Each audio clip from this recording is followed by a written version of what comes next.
This is a very small-scale coffee mill, a new one, located in Gunung Batur area of Bali, which is essentially part of the Kintamani area. That's a name that's pretty well known, related to Bali coffee growing. Coffee in Bali comes from anywhere from 1,000 to 1,200 meters. There's some coffee at 1,400 meters, but not much. And this, what you're seeing is actually the second day of the harvest, the second day of picking. So while this is a small coffee mill, they have some pulpers that are larger than this. They're just using their essentially portable machine-operated pulper for this small batch. Not the best picking, but this scale of processing is used all over Indonesia, and it suits the small farmer because they can pulp exactly what they pick that day, which is good. And there's nothing wrong with pulping into a plastic bucket or fermenting in a plastic tub. In fact, if they were holding the coffee cherry for a day or two until they had enough to process, that would be bad. And here, this is Jan, who owns this shelter and built it in the tan hat, and he's floating the coffee cherry in water to remove the floaters.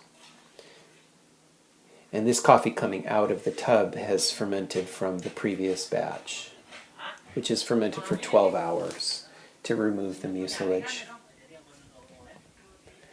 As you can see, this is a pretty long iPhone shot video, but it has a lot of good information. And here's where they're removing the coffee from the water after scrubbing it just by hand. They don't have a washing channel, but this works pretty well when you're working on a very small scale. This type of mill is a new thing where they can keep farmer batches separate and regional batches separate. It's built on a very small scale, so it suits a kind of microlot, the pursuit of microlots, or discovering what quality potential there is in Bali, instead of just bulking all the coffee from the small farmers into large shipments. There's very little picking going on at this time of the year. We were a little early for the harvest and it was delayed by the weather. But this is an area not very far from Batur. It's a 2-hectare farm owned by a man named Wayan Mafta, who owns a hotel in Kintamani. This is the Munduk Waru area, 1,210 meters. In Bali, they, at least in this area, which is Gunung Bau, Gunung is mountain, Bau is smell, and the smell is actually named because the area had a lot of cattle. So it's basically called Smell Mountain because there was a lot of manure. But in this area they're interplanting coffee with citrus, mandarin. The mandarins are actually, when they're like this, they're overripe. This type. He's told me there's 2 types that they have planted on this farm. This is the farm of Mudir. Actually, we're in the next district, Lembian, very close to Gunung Bau. This is considered Kintamani area. And they're interplanting the coffee with citrus, and they're keeping the coffee very low. This is an Indonesian style of pruning you see other places, but never this short. It kind of suits the short harvesters who don't have to reach. It's very accessible, but here they're just trying to have the coffee not compete with the mandarins. It's a really beautiful setting. There's probably a long time ago, where I thought, well, if you interplant coffee with citrus, you get citrus flavors. But these kinds of stories, they'd be nice if they were true, but they're not true. And a lot of this coffee is Linnaeus 79. It's a varietal from the main station here called Ikri, which is in Jember, and I believe it's still in Jember in eastern Java. There you see the coffee down below under the citrus. This one's really unusual. These leaves are massive. I wonder if it's because it's just in the shade, or let me see. Sometimes what you do is you feel the leaves, and it's one sign that a coffee is a katimor, which often has a broad leaf like this, and I really think this is. It's a very leathery feel to the leaf. Somehow these katimors, in being stronger and more disease resistant, just have thick pulpy skins on the cherries as well, and kind of leathery leaves. Strange, but there is a type of katimor they have in this area called kartika, which is not. I don't want to make blanket statements, but when I've tasted it, it's like it's shit. By the way, I want to tell you that this hat, I dug this out of a basket at home. I was bringing back the baseball hat because I need more coverage for sun protection, and I was looking at some pictures. This is the same hat I had in Yemen. It's just a junky thrift store hat from eons ago. Probably 20 years ago, I probably bought this thing in Chicago. And I took it to Yemen, and this young son of a coffee buyer, Mohammed Sawaid, his son Ali, looked at it and he's like, we were in a little village, and his father had kind of gone away, and we were alone. He's like, hey, can I put on that hat? Can I take a picture? Take a picture of me with that hat. And he thought that this hat was cool, and that it was something, current and hip, and that it was like, somehow kind of gangster rap or something. That's the things these remind me of. So I don't know. I didn't remember that till I saw these pictures. He also thought when his dad wasn't in the car, he had some really badass hip hop music he wanted to play, and he turned it on, and it was this whole thing with like froggy rap, like a frog was rapping. It's like chipmunks. So I'm sure he's figured out some of that stuff. But so this is unusual cultivation practices here, and kind of cool. I have learned over time to never come up to a place and be all judgmental and say, well, this isn't how they do it, and blah blah blah, and this coffee isn't Bourbon, blah blah blah.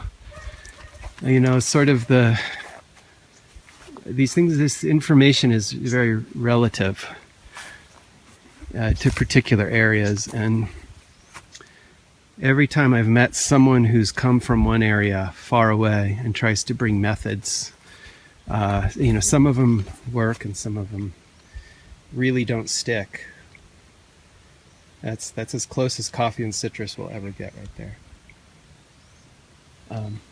There was Eduardo was a Costa Rican agronomist student who just got out of college at Earth, I believe, in Costa Rica, and that's a very good agronomy school, and went to Sumatra back in the Volkopi days with Darius and all these guys, and he was one of the most earnest and hardworking guys, wanting these farmers to use Costa Rican techniques, and I think some of it worked, but really he was fighting a battle that's as cultural as much as anything. Yo, check it out. Here, broca. You can't make a trap like play music that broca like. Yeah. The broca's the berry borer insect, and it just does huge damage in Sumatra. Did you work in Sumatra, Dadang? Yes. You did? Yeah.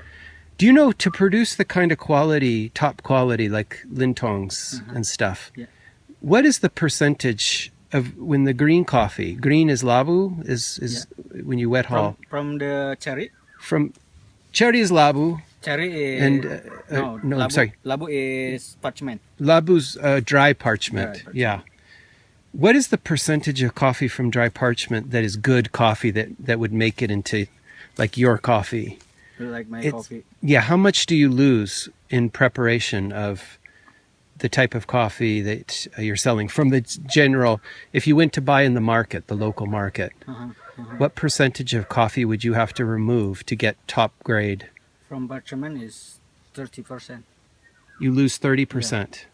30 till 45%. 45. Yeah, 30 till 45. Yeah. If from the cherry, 12%. Are you talking about standard grade 1? Yes. Or you're talking about the coffee like Echo's coffee, the really nice coffee?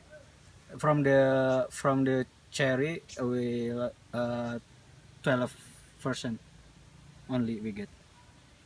From the cherry, you yield only 12%. Yeah, from the good quality. But the conversion for cherry is oftentimes 20%, 5 to 1 or 6 to 1. 75%, loss. Yeah. So this is one of the things that Sumatra coffee for top grade, has gotten really expensive, but a lot of it is because in order to produce a top grade coffee, they're taking a huge loss in preparing the coffee to the best standards because of so much, and a lot of it is the damage from the broca. Are there any broca in here? No. No trap. I like to see it says a little rock hanging in there, but they put sugar water. Yeah, but this is I think for the citrus. Oh yeah, because of course. They're hanging in the citrus. Well, the broca, the problem is they would use alcohol. Yeah, alcohol and methanol. Huh? Alcohol and methanol mix 1% and 1%. Yeah. 1% ethanol and 1% ethanol.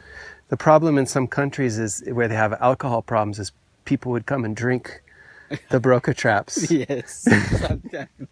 So, I don't know. Do you think that could be a trendy new cocktail right there? New cocktail. aged for 4 weeks under a citrus tree and. No, more easy. We make the Bupera Bassiana. Okay. Yeah. Is that from palm tree? Yeah, from palm tree. Yeah, I've tasted from that. From bacteria, you can make. Yeah. I'll always taste something once, but that's about it. For my stomach, and you don't want to go blind. But this is the trimming. See here, they've trimmed this tree to keep it short. They've just pruned the main trunk, and then everything just kind of slopes off. You really won't see this too many places outside of Indonesia.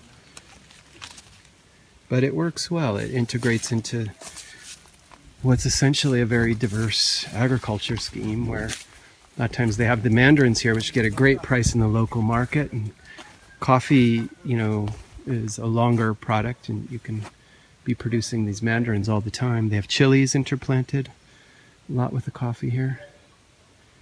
One problem with interplanting is that if the plant that's interplanted with the coffee gets any kind of a fungicide or anything, and there is some fungicides used on the mandarins, so that's a definite drawback.